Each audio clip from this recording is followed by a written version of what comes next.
쌍둥이입니다. 뱃속에서부터 치열한 경쟁을 했습니다. 근데 에서가 형이고 야곱이 동생이었어요. 야곱의 입장에서는 정말 억울하죠. 야, 내가 조금만 더 일찍 나왔으면 장자가 되고 형이 되는 건데 뭐 이런 생각을 가졌죠. 어쨌든 야곱은 늘 에서가 장자라는 것이 부러웠어요. 장자의 명분, 장자의 권리, 장자라는 사실이 늘 가슴에 부러웠어요. 에서는 그까짓 거 뭐 별거 아니라고 생각했어요. 야곱이 기회만 호시탐탐 노리고 있다가 팥죽을 끓이고 있었습니다. 에서가 사냥을 하고 막 와서 배고픈데 팥죽을 끓이는데 오늘날 우리가 하는 그런 고급 음식 팥죽이 아니라 그 당시에 들판에서 목동이나 사냥꾼들이 아무렇게나 끓여 먹는 붉은 죽, 그러니까 붉은 콩에다 그냥 물 넣고 끓인 거예요. 그러니까 아무렇게나 먹는 음식이었습니다. 근데 에서가 그걸 보면서 그 팥죽을 나한테 줘라. 했더니 야곱이 말하길 뭐라고 그럽니까? 형의 장자의 명분을 내게 파시오. 그럼 내가 주겠어.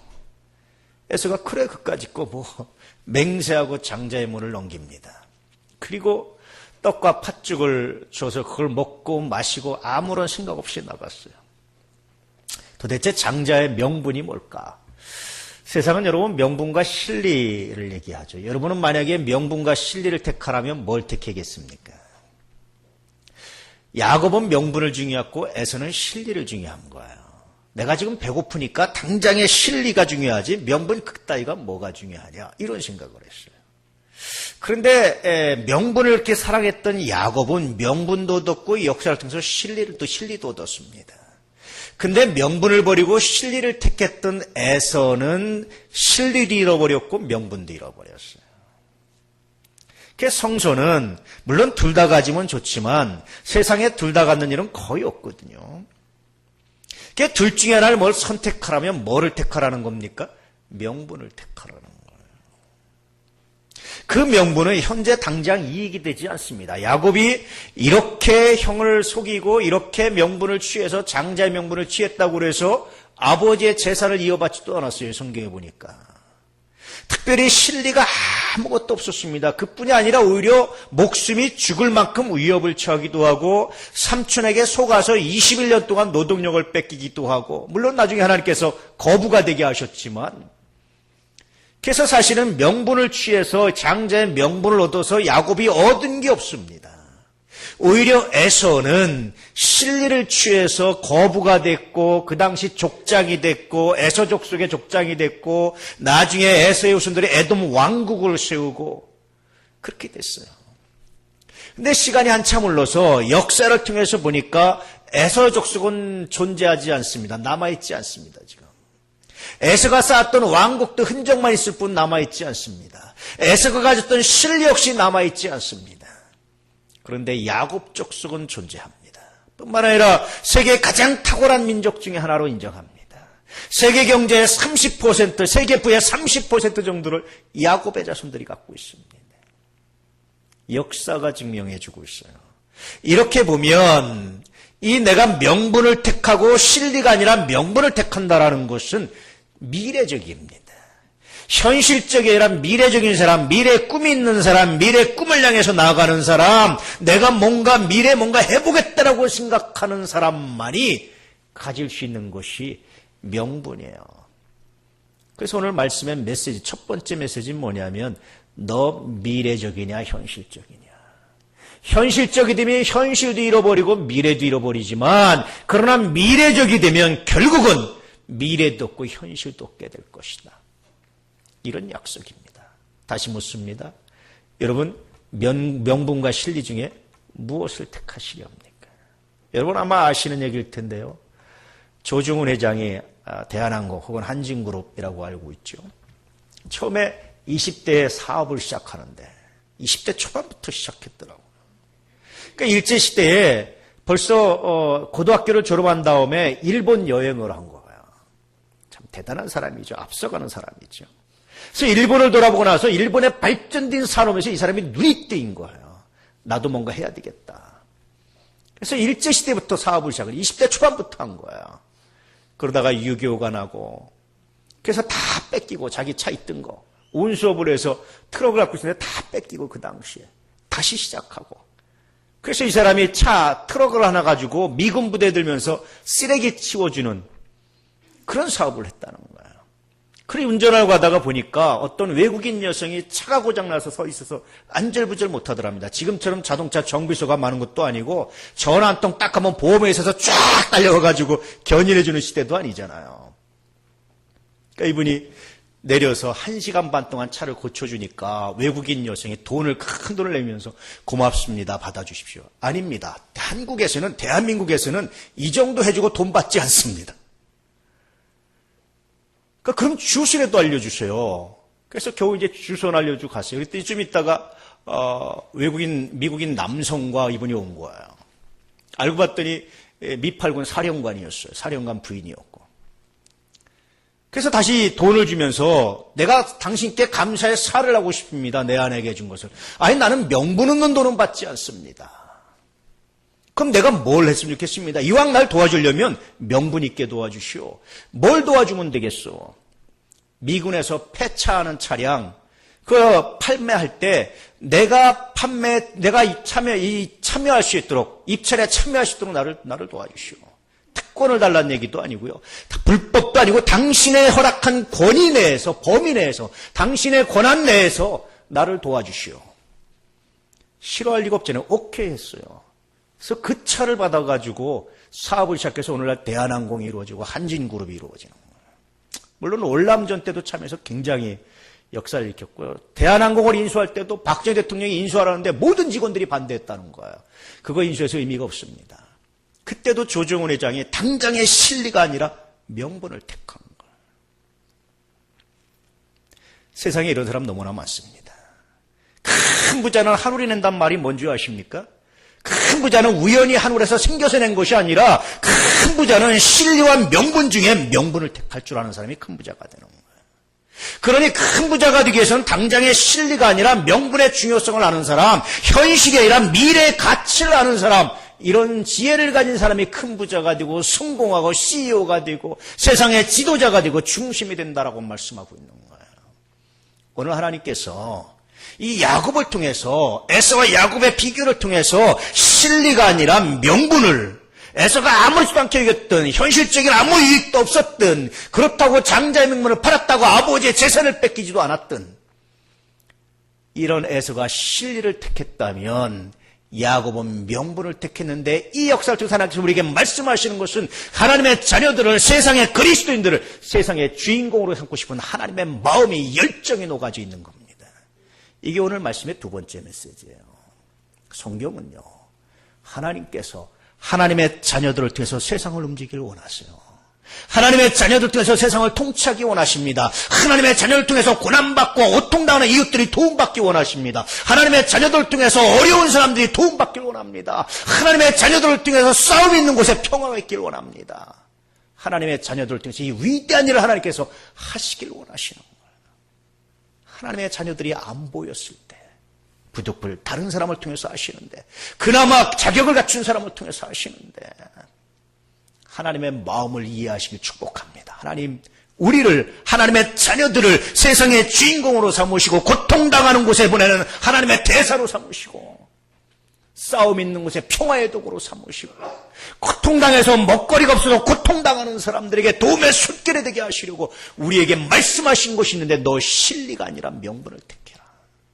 너 당장의 실리가 아니라 명분을 택해라. 그렇게 말씀하시고 헌금을 한다는 것도 실리는 손해입니다. 명분이에요. 그럴 때 하나님께서 미래를 주시겠다고 말씀하시는 거예요. 명분과 실리를 다 주겠다고 말씀하시는 거예요. 헌신하는 것들은 실리는 아닙니다. 실리는 손해입니다. 그런데 명분인데 그리스도의 명분인데 신앙의 명분인데 이걸 통해서 내가 너에게 약속한 걸 주겠다는 하나님의 약속이 이 안에 들어있어요. 저는 우리 이 안에 가족들이 실리보다 명분, 할렐루야. 당장의 이익보다 명분을, 현실보다 미래를 택할 수 있는 하나님의 종들 되시길 진실로 축복합니다. 아이들이 공부한다는 거 현실적으로는 고통이죠. 공부가 고통스럽지 않은 사람은 아무도 없어요. 그렇잖아요. 허리가 아프고요. 책 읽으면 눈이 아프고요. 막 힘들잖아요. 그런데도 책을 하나 탁 읽고 손을 탁 딱 마지막 페이지를 덮으면 얼마나 뿌듯한지. 그러고는 보이는 게 새롭지 않습니까? 서점에 가서 여러분 그 줄 서서 앉아서 통로에서 책을 읽고 얼마나 서점에 나올 때 마음이 좋은지 뿌듯한지. 그게 좋은 사람 아무도 없어요. 고통입니다. 그게 재밌긴 하지만 고통입니다. 그게 명분을 택하는 사람들, 미래를 택하는 사람들입니다. 사랑하는 우리 아내 가족들이 이렇게 미래를 택하는 은혜가 있기를 진실로 주의 이름으로 축복합니다. 도대체 명분이 뭐길래? 이토록 명분에 집착해야 합니까? 다시 말씀드리지만 역사를 통해서 보면 야곱이 차지한 명분이 어떤 의미가 있는지가 나타나 있어요. 애굽이 차지한 실리가 비로소 어떤 의미가 어떤 결과를 맞이했는지 우리는 역사를 통해서 너무나 적나라하게 볼 수 있습니다.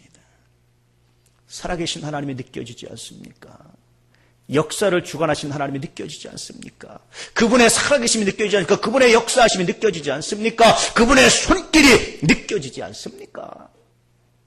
그래서 여러분 구약성경 마찬가지로 신약성경도 하나님의 살아계심에 대한 증거물들이에요. 이렇게 하나님께 충성하고 하나님께 명분을 택하고 하나님의 자녀의 명분을 선택한 사람에게 어떻게 하나님께서 역사하시는지 보여주시는 것이 바로 성경입니다. 전능하신 하나님, 우리 하나님을 신뢰하시기를 축복합니다. 이게 얼마나 놀라운지요. 그래서 정말 오늘 말씀을 듣고 전하고자 하는 메시지가 있는 것은 뭐냐면 너 하나님을 믿으라는 거예요. 하나님이 너와 함께 한다는 사실을 네가 주를 위해서 하나님의 자녀의 거룩한 장자의 명분을 얻기 위해서 네가 그렇게 헌신하고 목숨이 없도마다 하지 않았을 때 하나님께서 어떻게 역사하시는지 보고 이제 하나님을 믿으라는 거예요. 이 말씀을 읽는 사람들에게, 이 말씀을 듣는 사람들에게 하나님이 전능하시고 역사의 주관자라는 사실을 믿으라는 겁니다. 이게 정말 본문의 메시지예요. 하나님을 믿으시기를 축복합니다. 할렐루야. 그분이 우리 하나님이십니다. 현실적인 손해, 실리에 연연하지 마십시오. 현실적인 이익에 연연하지 마십시오. 하나님을 사랑하시기를. 그 말씀에 순종함으로 하나님의 자녀로서의 거룩한 명분을, 하나님의 자녀로서의 거룩한 은혜를 소유하시길 축복합니다. 이 명분을 다른 말로는 권리라고 말해요.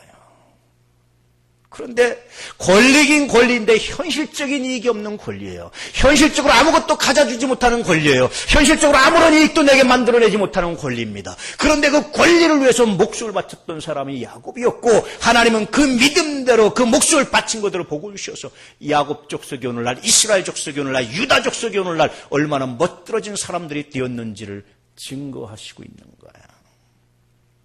눈을 여시길 축복합니다. 영안이 열리기를 축복합니다. 미래를 볼 수 있는 눈이 열리기를 축복합니다. 현실의 계산이 아니라 하나님 주시는 비전을 바라보시는, 하나님 주시는 꿈을 바라보시는 이 장자의 명분을, 그리스도의 명분을 사랑하는 사람들이 되시기를 진실로 축복합니다. 오늘날 에서처럼 이 그리스도의 명분을, 장자의 명분을 돈 몇 푼에 팥죽에 팔아버린 사람이 너무나 많아요. 그리스도에서 예배드릴 수 있는 권리를, 권한을 팔아버린 사람이 너무나 많습니다. 그리스도의 가치를 온전히 인식하지 못하는 사람들이 너무나 많아요. 그럼에도 불구하고 사랑하는 우리 아내 가족들은 이 가치를 인정하는 지혜가, 해안이, 통찰력이 있기를 진실로 축복합니다. 예수가 그리스도시며 우리 하나님이시며 하나님의 역사의 주관자라는 사실을 믿으시고 하나님 말씀에 순종하시길 축복합니다. 그러므로 이 현실적 손해 앞에 아멘 할렐루야. 이것이 나에게 어떻게 복이 되기, 어떻게 역사할지 내가 믿고 아나이다. 왜냐하면 내가 하나님을 믿기 때문에 그렇습니다. 내가 하나님을 사랑합니다. 하나님을 믿습니다. 이게 얼마나 귀한지 몰라요. 어린아이들을 보면요, 참 재밌는 게 아이들 치고 안 그런 아이가 다 움켜져요. 이렇게 움켜져요. 두 손에. 근데 조금 크면 어떡합니까? 움켜지지 않습니다. 움켜지지 않아도 여전히 없어지지 않고 내가 먹을 거 먹을 수 있고 그러잖아요. 미숙할 때는요, 움켜져요. 그냥 현실을 움켜지고 돈을 움켜지고 팍 두 손에 움켜지려고 합니다. 그런데 성숙한 그리스도인은, 성숙한 사람들은 움켜지지 않아도 내가 먹을 건 내가 먹고 가질 건 갖는 거고, 내가 이렇게 현실의 계산에 움켜지지 않아도, 내가 그렇게 하지 않아도 하나님이 나와 함께 하시면 내가 얻을 줄로 믿습니다. 할렐루야. 세상을 움켜쥐며 살지 않기를 축복합니다. 이게 그리스도인이에요. 이게 그리스도인의 명분을 가진 사람입니다. 이게 장자의 명분을 사모하는 사람입니다. 이게 미래의 꿈을 가지고 미래적인 사람의 특징입니다. 어린아이들처럼 움켜쥐는 데 능하지 않기를 진실로 축복합니다. 그게 얼마나 귀한지 몰라요. 세상을 들뜨게 했던 영웅들, 한결같이 명분을 사랑한 사람들이에요. 아닌 사람 있으면 대보십시오. 지지 않아도 된 의무를 진 사람들입니다. 그 의무로 자신의 권리를 만들어낸 사람들입니다. 지지 않아도 되는 짐을 졌던 사람들이에요. 야곱, 지지 않아도 되는 짐을 사랑했던 사람. 지지 않아도 되는 짐을 사랑했던 사람, 지지 않아도 되는 그런 의무를 사랑했던 사람은 야곱이었습니다. 그런데 이런 야곱을 통해서 하나님은 얼마나 놀랍게 역사하셨는지 세상을 이런 사람을 통해서 통치하시는 거예요. 이게 하나님의 마음이에요. 하나님은 지금도 하나님의 자녀를 거론받는 사람들, 그리스도인들이 그렇게 그리스도인의 명분을 사랑함으로 세상의 주관자가 되기를, 통치자가 되기를. 그래서 가난한 사람들이 있는 곳에 다른 사람이 아니라 하나님의 자녀들을 보내시기 원하십니다. 뭔가 억울한 일을 당한 사람들에게 다른 사람이 아니라 하나님의 자녀들을 보내기 원하십니다. 산적한 문제로 고통당하는 세상에 하나님의 자녀들을 보내서 지혜를 주기 원하십니다. 이것을 위해서 하나님께 주시는 테스트가 하나 있는데 명분과 실리 중에 명분을 택할 줄 아는 사람이에요. 은이나 금보다 명예를 택하라는 말씀도 마찬가지예요. 여러분, 우리의 명분은 그리스도인입니다. 우리의 명분은 하나님의 자녀입니다. 우리의 명분은 하나님을 믿는 믿음입니다. 이 믿음을, 그리스도인을, 하나님의 자녀라는 이 거룩한 권리를, 이 거룩한 명분을 사랑하시기를 주의 이름으로 축복합니다. 오늘 말씀을 다시 묵상해 보면 에서는 아마 그랬던 것 같아요. 장자이기 때문에 짊어져야 될 짐이, 의무가 싫었던 것 같습니다. 야곱은 장자이기 때문에 지어질 의무보다 더 중요한 게 뭡니까? 나에게 줄 하나님의 복입니다. 바울도 그렇게 고백하죠. 내가 현재 받는 고난은 장차 받을 영광과 좋게 비교할 수 없도다. 현재가 아니라 미래를 보는 거예요. 이런 사람들은 의무가 가벼워 보여요. 현재 당하는 고난이 손해가 아무것도 아닌 것처럼 보입니다. 그런데 현실적 계산하고 의무에 사로잡힌 사람들은 너무 무겁게 느껴집니다. 그러다가 더 좋은 권리를 잃어버릴 때가 얼마나 많은지 몰라요. 우리가 받는 고난, 우리가 받는 손해, 장차 받을 영광과 비교할 수 없습니다. 우리가 믿음으로 권리를 선택할 때 손해보는 것, 장차 받을 영광과 좋게 비교할 수 없다는 것이 하나님의 약속이에요. 제가 어떤 분이 사업을 하시는데 중요한 계약이 있는데 그분이 주일날 하자고 그러는 거예요. 굉장히 거액의 계약이었는데 주일날 하자고 하는 거예요. 그래서 이런 자에 죄송합니다. 저는 주일날 예배를 드려야 됩니다. 못하겠습니다. 당신 이게 계획이 얼마나 중요한지 아십니까? 당신 회사에 생사가 달렸습니다. 죄송합니다. 그래도 난 안 합니다. 왜 그렇습니까? 나는 내 회사의 생사가 당신과의 계약에 있는 것이라 하나님께서 나는 믿습니다. 이 말에요. 상대방이 예수 믿는 사람이 감동을 했어요. 당신은 정말 그리스도인입니다. 내가 많은 기독교인들과 사업을 하고 내가 파트너하고 계획을 해봤지만 당신처럼 그렇게 신앙의 사람 못 봤습니다. 당신이 믿는 하나님을 그렇게 사랑한다면 나와의 계약도 당신이 사랑한 걸 내가 믿습니다. 내가 내일 당신과 계약하겠습니다. 이런 일들이 수도 없이 많습니다. 그리스도의 명분을 지키십시오. 세상도요. 참 믿음의 사람을 찾더라고요. 제가 요즘 깜짝 놀라는 얘기를 들었어요. 안 믿는 사람인데 목사인 저한테 뭐라고 얘기하냐면 목사님, 내가 목사님이니까 한마디 하겠습니다. 뭡니까? 나는 비록 예수를 안 믿지만 난 정말 그리스도인다운 사람을 만나봤으면 좋겠습니다. 나는 그런 사람과 내가 일하고 싶습니다. 조금 허황된 얘기지요. 본인 안 믿으면서. 그런데 어쨌든 그 사람의 말을 통해서 제가 생각하는 게 참 많았어요. 세상도 여러분 정말 그리스도를 찾습니다. 우리가 하나님 믿노라면서 우리의 신앙에 불성실한 사람들이요. 세상에서도 불신합니다. 너는 하나님을 믿는다면서 네가 신앙에 불성실한 사람, 난 너 못 믿겠다. 성경에 보니까 술 취하지 말라고 그러죠. 많은 사람들이 술 안 먹으면, 술 접대 안 하면, 술자리 없으면 세상 못 살아간다고 말하잖아요. 근데 하나님께서요, 술 취하지 말라는 명령이 무슨 명령인 줄 아십니까? 술 안 먹어도 능히 할 수 있는 능력을 주셨다라는 거예요. 그런데 사람들은 그 능력을 묵상하지 않아요. 많은 그리스도인들이 그 능력을 묵상하지 않고 안 먹으면 안 된다는 생각에 사로잡혀 있습니다. 여러분, 그 순간, 내가 세상적으로 불의해야 되는 그 순간, 내가 말씀에서 벗어난 그 순간, 그게 아니면 안 된다고 생각하는 순간, 하나님 내게 주신 능력이 무엇인지, 이 순간에 주신 능력이 무엇인지를 묵상해 보시길 축복합니다. 그 능력이 얼마나 놀라운 결과를 만들어내는지 묵상해 보시길 축복합니다. 그게요, 실리가 아니라 명분을 택하는 사람들의 삶입니다. 오늘이 아니라 미래를 택하는 사람들의 삶입니다. 불신앙이 아니라 믿음을 택하는 자들의 삶입니다.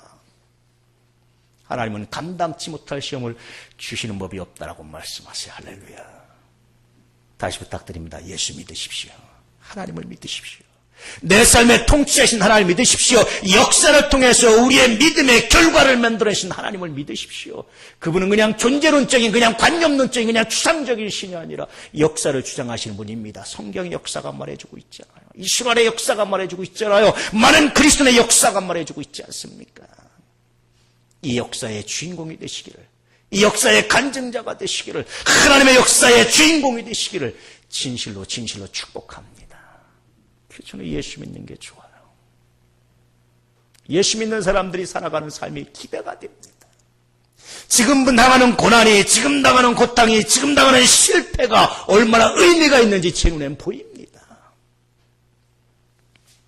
반대로 지금 하는 형통함이, 지금 돈 잘 버는 것이 어떤 것인지도 보여요. 괴롭습니다, 본다는 거는. 기쁨이기도 하지만 괴롭이기도 해요. 예수 믿으십시오. 할렐루야. 하나님을 믿으십시오. 그리스도의 명분을 지키십시오. 예배의 가치를 지키십시오. 신앙의 가치를 지키십시오. 헌신의 가치를 지키십시오. 내가 믿음으로 주 앞에 나의 삶을 드립니다. 믿음의 가치를 지켜나가실 축복합니다. 그것이 현실적으로 손해가 된다 할지라도 결국 하나님의 은혜가 여러분에게 임해서 여러분을 통해서 놀라운 역사를 이루실 하나님을 신뢰하시기를 주의 이름으로 축복합니다. 기도하겠습니다.